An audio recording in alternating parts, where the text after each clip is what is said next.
यह मिलर का ग्रह है। यह सबसे पास का ग्रह है, काल्पनिक ब्लैक होल गरगेंटुआ। तो क्या खास है इस सीन में?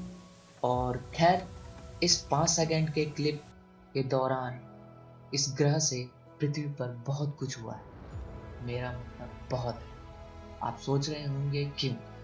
ठीक उनके ग्रह पर उतरने के बाद। उसके कहने का मतलब यह है कि अगर वे उस ग्रह पर 1 घंटा बिताएंगे तो समय बीत जाएगा 7 साल पहले पृथ्वी पर। तो यह कैसे संभव है? इस वीडियो में हम हमका संदर्भ लाते हुए समय फैलाव की व्याख्या करने जा रहे हैं। इंटरस्टेलर में क्या होता है? हमने इस टॉपिक के मूल सिद्धांतों को टच किया है, लेकिन आपको केवल ब्रीफ समरी देने के लिए हम कह सकते हैं एक स्ट्रॉन्ग ग्रेविटेशनल फील्ड के प्रभाव में टाइम धीमा हो जाता है। इसलिए यदि आप किसी पास की मैसिव ऑब्जेक्ट को लटका रहे हैं तो आप एक्सपीरियंस करेंगे समय के धीमे होने का प्रभाव। लेकिन ग्रेविटेशनल फील्ड ही एकमात्र ऐसी चीज नहीं है जो समय को खराब कर सकती है।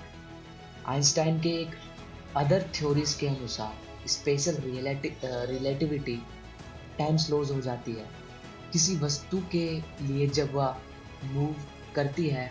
इन दोनों कंसेप्ट को एक साथ मिलाकर हम इस सिनेरियो पर विचार करते हैं। मान लीजिए कि हम फ्लाइट ऑफ स्टेयर्स से ऊपर चले गए। हमारा शरीर धीरे धीरे अर्थ से दूर होता जा रहा है, जिसका अर्थ है कि समय को तेजी से आगे बढ़ने का अनुभव एक्सपीरियंस करेंगे। लेकिन साथ ही सिंस हम ऊपर जाते समय स्थिर या स्टेशनरी नहीं होते हैं, हमें टाइम स्लो होने का एक्सपीरियंस करना चाहिए। इसलिए ग्रेविटी के खिंचाव से दूर होने के कारण हमारी घड़ी तेजी से टिक जाती है। लेकिन हिलना इस इफेक्ट का काउंटर एक्ट करता है। बेशक यह सब ओवर सिंप्लीफाइड है और डेविल्स डिटेल में है, लेकिन आइए यह ना भूले कि हम यहाँ क्यों हैं। समय के फैलाव के बारे में बात कर रहे हैं। आइए दो कंपैरेबल मामलों पर विचार करें। हमारे पास व्यक्ति ए है जो बहुत अधिक ग्रेविटी के साथ एक विशाल वस्तु के पास तैर रहा है, और व्यक्ति बी है बस लापरवाही से खाली जगह में तैर रहा है। व्यक्ति ए व्यक्ति बी की ओर एक हरे रंग की लेजर बीम चमकाता है। चूंकि लाइट वाइब्रेशन का एक रूप है, इसलिए लेजर बीम में एक रंग होता है जो मेल खाता है। पर सेकेंड 60-100 ट्रिलियन वाइब्रेशन। अब लाइट भी ऊर्जा या एनर्जी का ही एक रूप है, और जैसे ही प्रकाश की किरण उस विशाल वस्तु के ग्रेविटी से बाहर आती है, यह बहुत सारी एनर्जी लॉस कर देता है। इस नुकसान का मतलब है कि फ्रीक्वेंसी में कमी आई है। जो तो जब तक बीम ऑफ लाइट व्यक्ति बी तक पहुंचती है, तब तक उसकी आवृत्ति और फ्रीक्वेंसी कम हो चुकी होगी किसी किसी कारण से। इसका मतलब है हरे रंग की लाइट के बजाय 600 ट्रिलियन वाइब्रेशंस अ सेकेंड व्यक्ति बी को केवल मिलता है। मान लीजिए पर सेकेंड 10 अरब वाइब्रेशन, जो एक माइक्रोवेव रेडियो बीम है। इस घटना को ग्रेविटेशनल रेड शिफ्ट कहा जाता है, लेकिन इतनी जल्दी नहीं व्यक्ति बनाता है, जबकि व्यक्ति बी केवल प्राप्त करता है प्रति सेकंड 10 बिलियन। ऐसा तभी हो सकता है जब एक अंतरिक्ष यात्री घड़ी में 1 सेकंड हो दूसरे अंतरिक्ष यात्री पर 1 सेकंड के सामने नहीं है। दूसरे शब्दों में, व्यक्ति ए को बनाने में केवल 1 सेकंड का समय लगता है उन 600 ट्रिलियन विगल्स को। लेकिन व्यक्ति बी के लिए 60,000 सेकंड का लगभग 1 दिन का समय लगेगा। उन्हें प्राप्त करने के लिए तो यही होता है। हमारी घड़ियां व्यापक रूप से विभिन्न दरों पर चलती हैं, और घड़ियों से मेरा मतलब जस्ट से नहीं है मैकेनिकल और इलेक्ट्रॉनिकल डिवाइस, लेकिन जैविक घड़ियां भी, जैसा आपका दिल, फेफड़ा, दिमाग आदि। व्यक्ति ए सांस लेता है और दूसरी सांस लेता है, और दोनों के बीच कुछ सेकंड मापता है। उसके लिए सब कुछ सामान्य लगता है। घड़ियों वैसा ही टिक जाती है जैसा जैसे उन्हें करना चाहिए। व्यक्ति दूसरी ओर व्यक्ति बी व्यक्ति ए को दूरबीन से देख रहा है, सब कुछ धीमी गति से देखता है, दोनों सांसों के बीच कई दिन गुजरने के साथ। तो अब इंटरस्टेलर से इस सीन को फिर से देखना आपको बेहतर मिलना चाहिए। ये समझना कि कूपर क्यों कहता है कि उसकी उम्र उसकी बेटी के सामने होगी जब तक वह मिशन से वापस आता है। But don't worry, we are not done yet. यदि आप वीडियो के अगले भाग में समय के फैलाव के बारे में अधिक जानना चाहते हैं तो बने रहें। आइंस्टाइन स्पेशल रिलेटिविटी के अनुसार किसी ऑब्जेक्ट का एक्सेलरेशन जितना अधिक होगा उतना धीमा हुआ समय के साथ आगे बढ़ेगा। पृथ्वी पर जहां समय केवल कुछ माइक्रोसेकंड प्रति दिन धीमा होता है, ग्रेविटीज खिंचाव मामूली होती है। एक न्यूट्रॉन स्टार की सतह पर जहां टाइम पर डे कुछ घंटों से धीमा होता जाता है, ग्रेविटी का खिंचाव बहुत बड़ा है। और ब्लैक होल की सतह पर सीमा धीमा हो जाता है, जहां ग्रेविटी इतना विकराल है कि कुछ भी नहीं बच सकता, लाइट भी नहीं। समय की धीमी गति की अवधारणा इंटरस्टेलर में एक मेजर रोल निभाती है।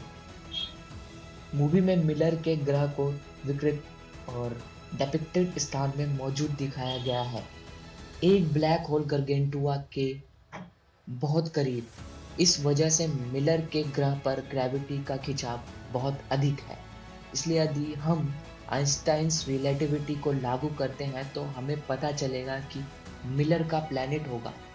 बहुत धीमी गति से समय का अनुभव करें, लेकिन यहाँ पृथ्वी पर ग्रेविटी मामूली दर पर है और सन का ग्रेविटेशनल फोर्स भी गारगेंटुआ से 1 अरब गुना कमजोर है। इसलिए पृथ्वी पर लोग तेजी से समय का अनुभव करते हैं मिलर्स पर 3 अंतरिक्ष यात्रियों की तुलना में।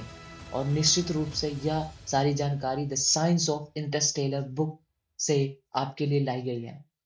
फिल्म के वैज्ञान सलाहकार द्वारा लिखित वास्तविक जीवन में यह प्रक्रिया अंतरिक्ष में हर जगह हो रही है। एक दिलचस्प उदाहरण हमारे अंतरराष्ट्रीय अंतरिक्ष स्टेशन है ISS में। पृथ्वी पर समय की तुलना में समय धीमा चलता है।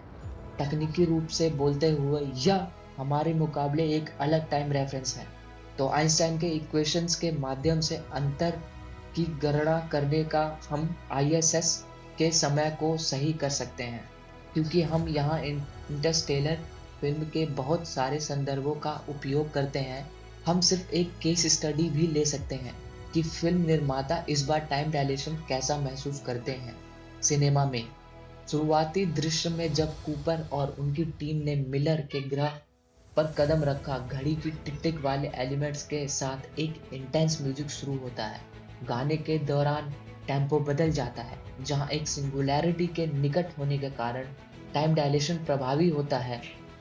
ट्रैक के हर 60 सेकंड में सेकंड हैंड साउंड के 48 टिक्स होते हैं, तो प्रत्येक घड़ी 1.25 सेकंड का अंतराल है। और so each stick is an interval of 1.25 seconds. Movie के अनुसार मिलर के ग्रह पर 1 घंटा पृथ्वी पर लगभग 7 वर्ष के बराबर होता है। आइए इस पर गणित करते हैं। 1 घंटे में 3060 सेकंड होते हैं और एक दिन में 24 घंटे होते हैं। तो 7 वर्ष प्राप्त करने के लिए हमें गुणा करने का आवश्यकता है। एक दिन में सेकंड इंटू 1 वर्ष में दिन इंटू 7। मोटे तौर पर हमें 7 वर्षों में लगभग 221 मिलियन सेकंड मिलेंगे। यह हमें एक रूपांतरक कारक और कन्वर्जन फैक्टर देता है। लगभग 61,400 सेकंड जो पृथ्वी पर बिताए गए प्रत्येक सेकंड के लिए गुजरते हैं मिलर के ग्रह पर। इसे प्रत्येक टिक के बीच में के अंतराल से गुणा करें और आपको 77,000 अर्थ सेकंड मिलेंगे, या लगभग 21 घंटे। तो आप जो भी टिक सुनाते हैं वह लगभग एक पूरा दिन पृथ्वी पर गुजरता है। और यह वास्तविक समय में मिलर के ग्रह बनाम पृथ्वी पर क्या होता है इसके साथ साथ है। सारी जानकारी को समझने के बाद निश्चित रूप से हम सवाल पूछना चाहते हैं, क्या ऐसे ग्रह पर हम चरम समय फैलाव संभव है? क्या हम इसकी सतह पर चल भी सकते हैं? एक बिंदु पर हमें बताया जाता है कि इस ग्रह पर ग्रेविटी पृथ्वी के ग्रेविटी का 133% है। हम अभिनेताओं को हाँफते हुए देखते हैं, अतिरिक्त गुरुत्वाकर्षण के कारण थोड़ा दबाव में। लेकिन क्या हम यह इस तरह के समय के फैलाव के लिए पर्याप्त है? खैर, वास्तव में करीब भी नहीं। यदि आपने हमारे सूर्य की सरफेस का दौरा किया, जो एक सुपरमैसिव बॉडी नहीं है, लेकिन फिर भी पृथ्वी की तुलना में बहुत अधिक विशाल, आप प्रति वर्ष लगभग 66 सेकंड प्राप्त करेंगे। एक अत्यधिक फैलाव प्राप्त करने के लिए, जहां 1 घंटा 7 साल के बराबर होता है, आपको इसकी आवश्यकता होगी। इतना मजबूत ग्रेविटेशन से अनिवार्य रूप से एक ब्लैक होल का इवेंट होरिज़ोन है। ऐसा कोई प्लैनेट नहीं जिस पर इस तरह का ग्रेविटी हो सकता है, और अगर आप सतह पर उतने ही कोशिश करते हैं, तो यह इतना मजबूत होगा कि यह आपको कुचल देगा। अंतरिक्ष यात्रियों का वजन कई मिलियन टन होगा, और वह भी कैलकुलेशन किए बिना। लेकिन किसी भी तरह अगर वे सब साइंस को ठीक करना चाहते हैं, तो हम नहीं कर पाएंगे। मूवी का मजा लो, आखिर यह साइंस फिक्शन है, और एक महान फिल्म बनाने के लिए एक शानदार फिल्म मेकर अक्सर चीज़ों को आगे बढ़ाता है टू द एक्सट्रीम, और आप कह सकते हो चरम सीमा तक। लेकिन आज हमारे मामले में समय के फैलाव की अवधारणा को बदलने के लिए पर्याप्त है एक खूबसूरत फिल्म में।